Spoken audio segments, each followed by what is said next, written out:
In this video, I'll show you how you can fix League of Legends not uninstalling. Now for some people, they have an issue uninstalling League of Legends, and usually that issue can be easily fixed.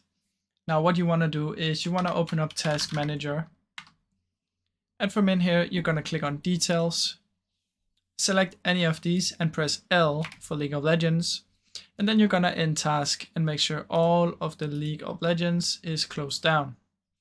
Then next what you're going to do is click and press R and make sure there's no Riot client or Riot games.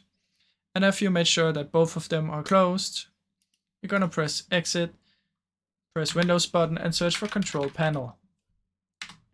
Now from in here, you're going to click uninstall a program, find League of Legends, right click on it and uninstall.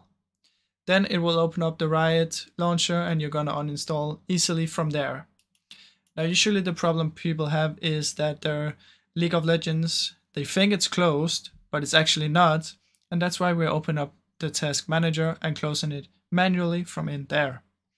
Now once you click uninstall here, it should uninstall easily without any issues. And that's basically how you can do it, guys. Now I really hope you enjoyed the video, and if you did, please leave a like and subscribe as it helps me out a ton. Thank you so much for watching.